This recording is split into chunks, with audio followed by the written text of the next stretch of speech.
Welcome to Mulberry Talent Partners Career Conversation. My name is Kelsey Daly, and I am the Talent Acquisition Specialist here at Mulberry. So a little bit more about Mulberry. We are a full-service staffing and recruiting agency headquartered in Portland, Oregon, with an office in the Silicon Valley. We specialize in the placements of human resources, professional and financial office, payroll, and operations positions with direct hire, temp to hire, and temporary opportunities. I would encourage you to check out our website at mulberrytalent.com to see our current job opportunities, which we update on a regular basis, and check out our upcoming career conversations. So jumping right into introductions, we are joined today by Lauren Francis and Laura Favell. Lauren is our fabulous founder and president. She started Mulberry back in June of 2017 and comes with over 25 years of talent acquisition experience. We're also joined by Laura Favell. She is a personal brand strategist and storyteller, helping executives and entrepreneurs elevate their expertise. Today, she coaches thought leaders to identify their influential stories and develop a strategy to get visible for both income and impact. So we would like today to be super interactive, so do not shy away from using the Q&A function on Zoom, and we will get to any and all questions that come in. Without further ado, I'd like to pass it off to Laura and Lauren. Good afternoon, everyone. It's good to see you. We took a little break from our conversations for the holidays, and now we're back, and Laura is our first guest in the new year. So welcome, Laura. And we were, I was hoping you could share just a little bit more about your background so that people know your history a little bit. Laura and I met within a women's group and a professional women's group, and we're going to be doing some work together for Mulberry. So here she is to help all of us with our LinkedIn profiles. Well, thank you, Lauren, for having me. Yeah, so I actually come from the world of TV and media. So largely documentary television. I was basically a storyteller producing shows for everyone from National Geographic and PBS, Netflix. That slowly morphed into the branding world because storytelling started becoming embraced by just about everyone. So then it was for big brands like Amazon to small brands.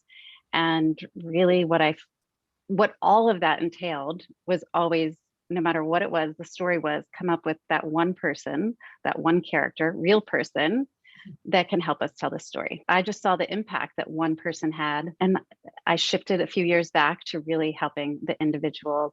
I think it's super important to dig deep into our purpose and our values. We are so much more than just a job title and the company we do or have worked for. And that's what I love helping people do, is really hone in on that. You know, what makes you unique? And then how do you articulate that to the world, whether it be in person or, online, which is super important, which we are going to talk about today. Should I dive in, Lauren? Absolutely, please. Okay. So let me share my screen. Can you all see that okay, I assume? So yeah, I think in short, LinkedIn is just such a great way to expand your reach, to give yourself credibility, visibility, just some really kind of mind-blowing statistics. If you are not on LinkedIn, or if you're not utilizing LinkedIn, it has just exploded in recent years. And this stat is even from 2020. And with the pandemic, I think it's even just become more utilized and prolific. It's a professional network. I personally love it because I find it's unlike other social platforms in which, I love scrolling through Instagram or something for, all of the kind of art and creative, and Facebook to see updates on friends. I love LinkedIn for the conversations that happen. Smart conversations. You can lean into the areas of expertise that you really enjoy and are passionate about, and engage in that way. So I'm going to just kind of dive first into the profile, and then we'll talk about posting a little. But if you do nothing else with LinkedIn, I would say make sure your profile is superb. LinkedIn has such an incredible SEO. So it ranks, if anybody Googles you, and we're all being Googled. So if you are in, running for a position, or whether you're trying to get clients, even if you're looking for, say, gosh, I don't even know, say you're looking for a plumber. What are you going to do if you get a referral? You're going to Google their name. We all Google each other. The first thing that shows up in Google results is almost always your LinkedIn profile because of their incredible SEO. If you have a website, your website might come up first and LinkedIn second or third, but it's usually your profile. And I'd also, sorry, I forgot to mention, I'd encourage you all to put your LinkedIn profiles and put the URL in the chat. So, and don't be shy. This is what we're here for. So if it's not superb, but it is still a great way to connect with each other, see who else is here, find collaborations, people who can support you. So, and in a little bit, I'm also going to be just randomly selecting one of those profiles and kind of going through it. I hope that didn't scare people away. Actually, I hope that motivates you to share it. So your profile, more than anything, and this is a former client actually, who he's a wonderful guy. Used to work actually here in Portland at Nike and Adidas overseas. It's just an example of a good profile from an executive level. Your profile, though, is so much more than a resume. So if you're using it just as a resume, you need to up your game, I'd say. So nowadays, the digital world, we have so much information. People are Googling you. They wanted to get to know you. And this is how they get to know you. They want to know your perspective, your values, your thought leadership. Your resume tells us your experience, which is all great, like your past experience, your credibility, that is not to be, negated in any way. But when we're hiring someone, we also want to know, are we going to get along with this person? Is this person going to vibe with the values of me and our company? And if you have no profile out there, or very little profile, or very much like a resume, they're going to say, oh, this person has great experience. And then they're going to look at 3 other people and see, oh, this person is really into leadership. They're speaking really hard about it, like a new style of leadership based on courage and values. Like I want to stop. I can tell this person's going to resonate with me. So the LinkedIn profile is just another way for someone to get to know you better, since unfortunately we are being Googled. We all have a personal brand, whether we like it or not. So again, inject your profile, get really clear on, okay, I'm a C-suite executive or a manager, a HR manager. But what do you bring to the table? What is your perspective? What's really makes you unique? And start highlighting that in your profile. And you can see an example here with Christopher. He says he's a global C-suite executive, an enterprise leader, strategic advisor, he drives impact with purpose and courage. That is just his signature, really driving force behind him, and you can say his personal brand. So I'm going to stop sharing my screen for a second. Well, we're going to go into the anatomy of a profile. So I'll just take someone's profile. I'm just randomly going to pick on someone. The first one I come to, and I'm going to share my screen. So Chris Anderson. Yay. I love the sunflowers. So the first thing when I come across this, I think this is great because you have a beautiful smile. The sunflowers are gorgeous. It's welcoming. So first and foremost, and I'm just going to run through the parts of a profile that you can really leverage, I think, to make it something more than just a resume, and give you some tips. So when I first land on this, I think it's lovely. It's welcoming. You give me some of your personality with a great smile. Up here on the header, I always encourage people to put a tagline of some sort. What do you stand for? What do you embrace? You're an HR professional. Is there a certain niche you're in? And it doesn't have to be super creative, but give me something up here that makes me want to dive deeper. And you can use, if you guys know of canva.com, it's canva.com. Maybe Kelsey can throw it in the chat. It's super easy. They have even templates of these headers. If you just go in there, search for LinkedIn headers, they have, oh gosh, hundreds of LinkedIn templates that you can use that look beautiful. Some are just simple graphics, some are photos, and you can put in a little tagline. Even if you put in your email address up here, just something to have them to want to dig deeper. Right here, your title. human resource generalist, that's fantastic. You want to have a title because when recruiters, when hiring managers they're using LinkedIn, and they're using LinkedIn a lot, and they're searching for keywords. So you definitely want to have the title of whatever position you might be hired for. And she's at a current company, that's great, but I would even go further and add a little pizzazz to it. Do you specialize in a specific niche? Do you help a certain type of people? Do you espouse some very specific type of leadership? So I would put another little line here, and I can even show you, I can bounce back and forth a little bit to my profile. So here's mine: personal brand strategist and coach, brand story, igniting leaders and entrepreneurs to be seen, profitable, and impactful. So say a little bit more about what you do. So again, people just want to dig deeper. They want to get to know you. Ooh, that sounds really interesting, intriguing. Some people even put little personal tidbits. I could put brand storyteller, igniting leaders and entrepreneurs to be impactful. And then I could put runner / surfer / adventurer, something like that. Again, just to give people more of an idea of, you're a human, you're not in the little corporate box anymore, and I want to get to know this person.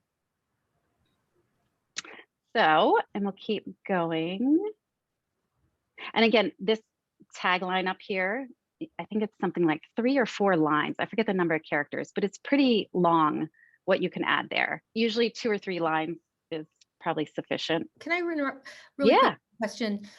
For Chris's profile, is it the right way to show where she's working currently, or is that something that would just be part of her profile? That's a great question. So I'd say sometimes this is a delicate balance of where you work, how active the people, your manager is, whether you want them to know you're not looking or not. But I think in general, you can leave out at Northwest Engineering Service. You just put your title, maybe the niche you serve, or if you want to switch the niche you serve, maybe don't put it, and something you stand for. Right. Because down here, we can see where we can even see where you work right here. Yeah. So down here, your experience, that automatically populates up here. So that's a great question. You really don't need to repeat that. Right, because it's your profile, right? It's not your company's profile, right? Exactly. Okay. Yeah. All right. Absolutely. Thank you for pointing that out. The about section, I would leverage this a little bit more, have it a little longer. I love that you have it in first person. If someone has it in third person as, she, nix it. Again, people want to get to know you more on this platform. You need to be more personable, accessible, so use first person. I'm not going to go in depth into the about section, but again, what a lot of people do is list, basically chronological order of their career history. So I graduated from here, I worked here, I then did that. I would really encourage you to get away from that. Instead, what are the pain points or the things you solve within companies? You can even ask a question. I'm going to jump to, I'm not sure if he does it, but the profile. I was just on. I don't know if he. Whoop, it's not wanting to load. This is a great example. He starts out with, sorry. Where'd he go? I believe that each of us is capable of transforming towards a bigger idea or better version of ourselves. And then he goes on to say, I'm the principal of and places kind of his past experience. So first and foremost, grab your audience with something you stand for, who you are. Give us something to want to dig deeper, not just read a chronological timeline. So that would be my biggest recommendation for the about section. Featured section. This is great. You have something here. This is her resume, which is fantastic.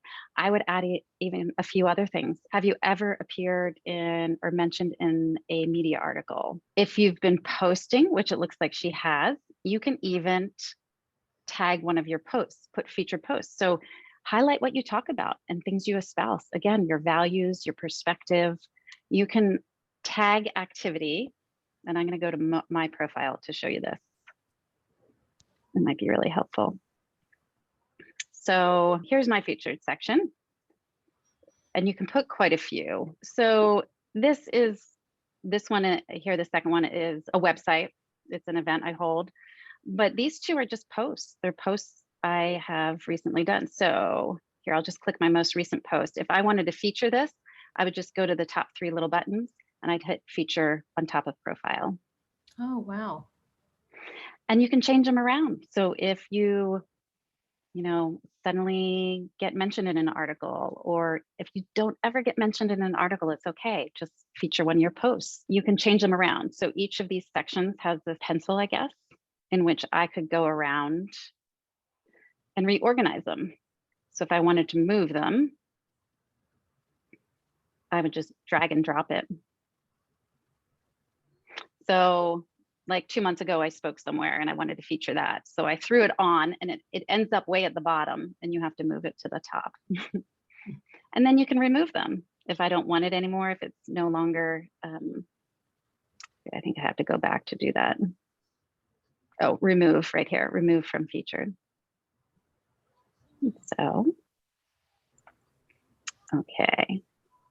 And let me go. Did it is weird, the pop-ups. If you hit the back button, the pop-ups still come up. Okay, so encourage you, 2 or 3 are visible right here. I'd encourage you to populate it with 2 or 3. Activity, it looks like you're active, which is great. An experience, I would list, this looks great, but I would list a quick blurb, 2-3 sentences, especially on your most recent positions of your responsibilities. Mm-hmm. Education. Skills is another, it looks like you did this right, Chris. Skills is another big one if you are trying to get a job. If recruiters or hiring managers are looking for you, they are searching by keywords, kind of like your title. You can also add keywords into your about profile. So I would add human resources, HR, specialist, maybe some of the other skills that they'd be looking for in your profile. And skills is another thing.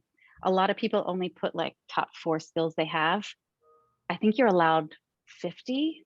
Mm-hmm. Put as many as are applicable to your job, because again, it has more to do with SEO than showing up on your profile.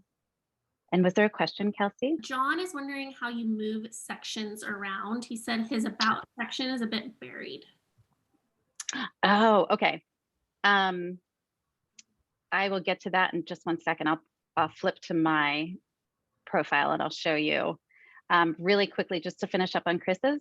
The other thing that's missing here is recommendations. And recommendations, I think, are so key. I can't tell you how many people have said they reached out to me because they saw my recommendations. So, and I don't even have that many. I need to do better about getting them. So that would, if you walk away from this with anything, it's spend a little time just elevating your profile a little and get some recommendations. Reach out to 3 people. Okay, and so how do you move sections around? So, and this can kind of get complicated. Up at the top, your profile should have an add profile section. And this isn't going to show the sections I probably already have. Oh wait, here, core, sorry. So I can add a position, I can add skills. That is where if you're missing a section, it's probably located.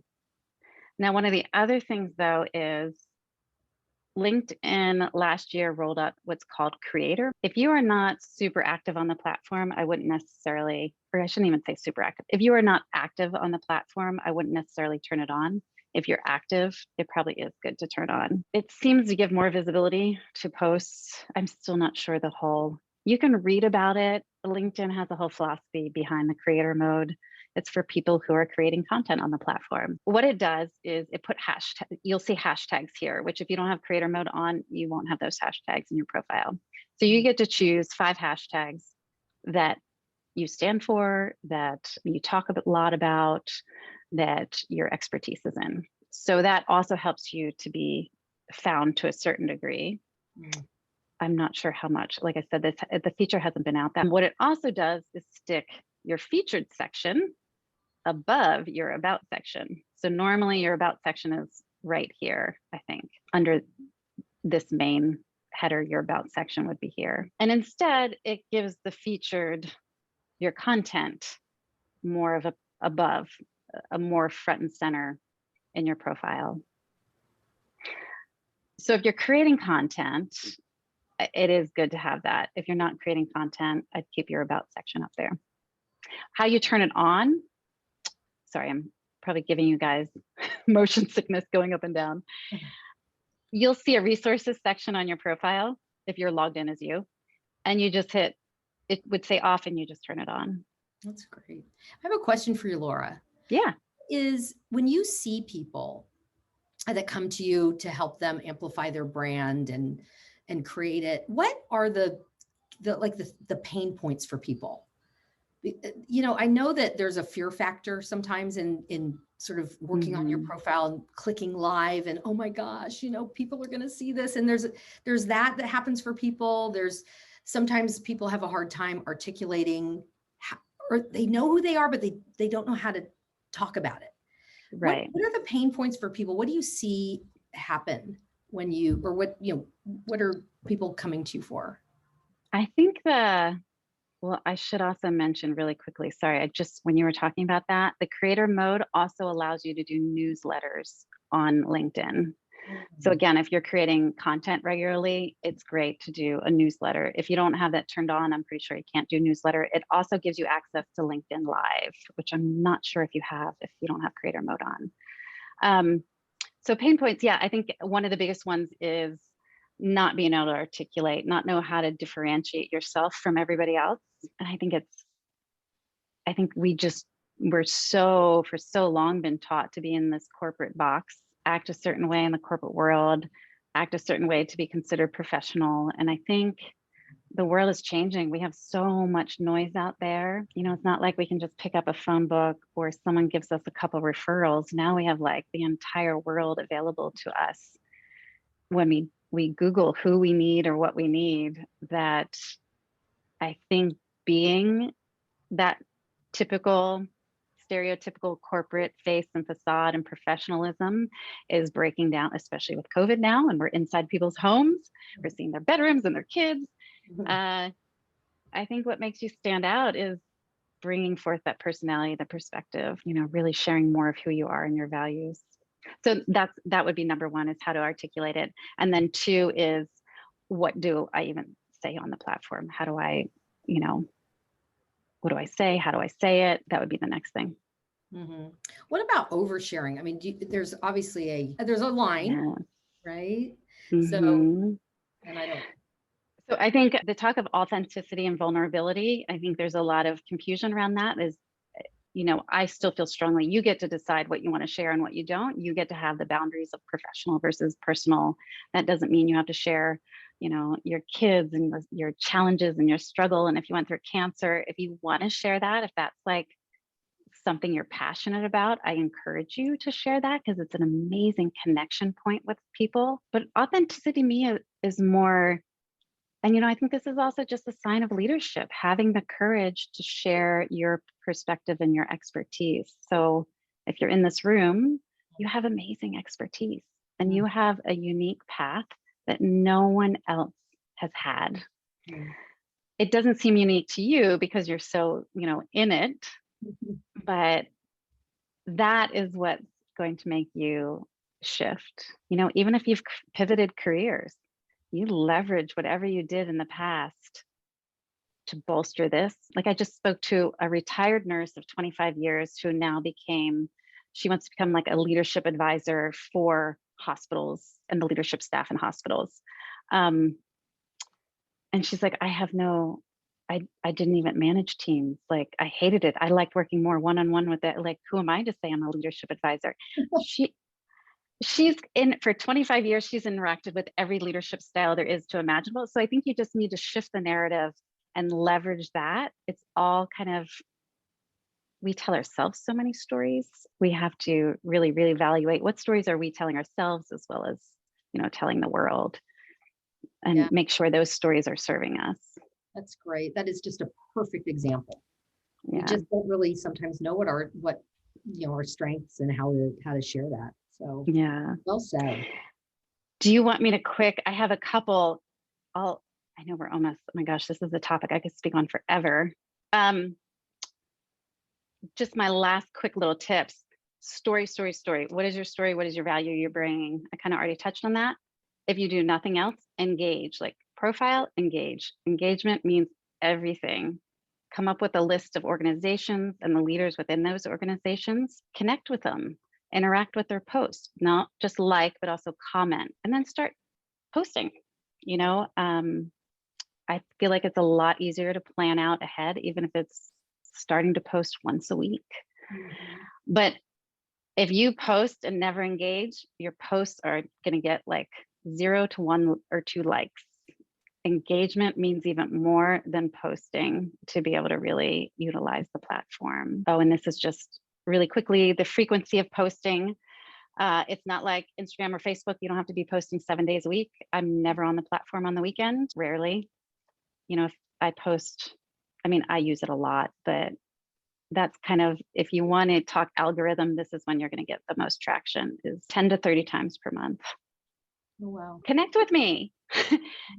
There's a feature on LinkedIn on your mobile device, which I just screenshot and put it up here. You can QR code it. And if you have, I know we're running out of time. So if you have any other questions, please feel free to, you can email me, but since this is all about LinkedIn, connect with me, DM me. I'll accept, I'll answer your questions. Yeah. Oh, thank you so much for this, Laura. Yeah. Oh, absolutely. I hope it was helpful. It really was. It was helpful to me, and I'm certain that I'm not alone. So Good. yeah. Well, thank you both. I wanted to just share a few other upcoming conversations we have. These are all leadership conversations, so they're held on Tuesdays. But we are welcoming Jeff Iman to come and speak with us on a 3-part series about the war on talent. So we have part 1 on February 1st, part 2 on February 22nd, and part 3 on March 15th. And then here is another way to stay in touch with all of us. So we have Laura's email and LinkedIn here again, and then feel free to reach out to Lauren and myself.